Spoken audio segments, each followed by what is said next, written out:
we're kind of evaluating Axel and Dawes, or I am, while I kind of talk to their guardians about their behaviors and the rules and structure. We really don't have a lot of rules. And as a result, I think the dogs have the perception that they have the same authority as their humans.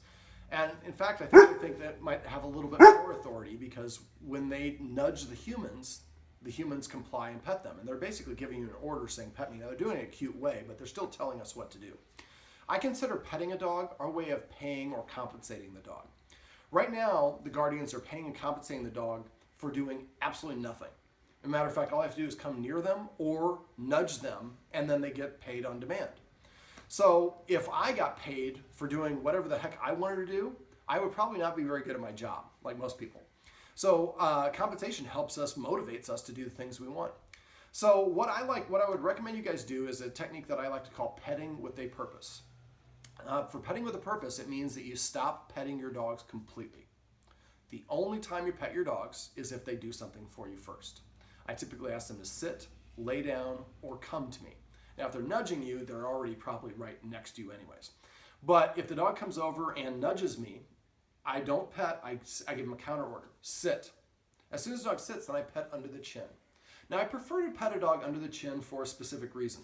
When a dog feels good about what it's doing, its nose is parallel to the ground or tilted upward.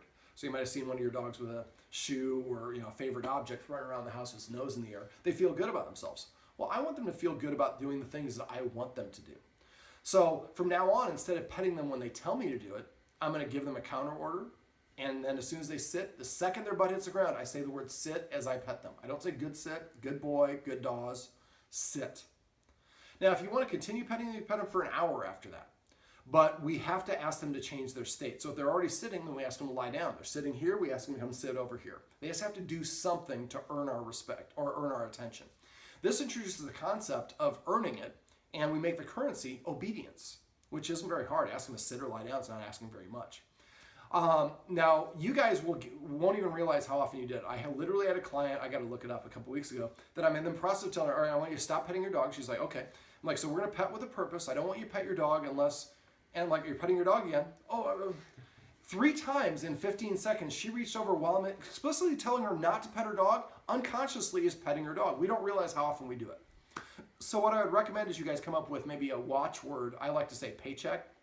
So if you come in the room and see your partner's petting the dog, you say paycheck, throw your arms in the air, and immediately tell the dog to sit. Even if you had told the dog to sit while the other person was gone and the dog got out of a sit and you continued petting, because if we argue about it, then we're on a different page. But if we just immediately stop and then ask the dog to sit again, asking a sit again isn't asking that much, it gives the dog another practice repetition of sitting. After a while, what will happen is the dog will transition. Instead of nudging you, it's going to come out and sit in front of you and say, look, I'm sitting. Shouldn't you be paying attention to me? And as much as we can, we should. And again, I like petting them under the chin. Now, if their butt is here, the head is over there, you can scratch their butt too. But whenever possible, if everything's equal, scratch them under the chin. Petting with a purpose, if you get in the habit of doing this, every time that you pet your dog, you're engaging in a mini dog obedience training session without even thinking about it. And in your case, you have 2 dogs that are, I think, stressed out because they think that they are in charge of or responsible for you guys, but you don't act like followers, which stresses them out even more.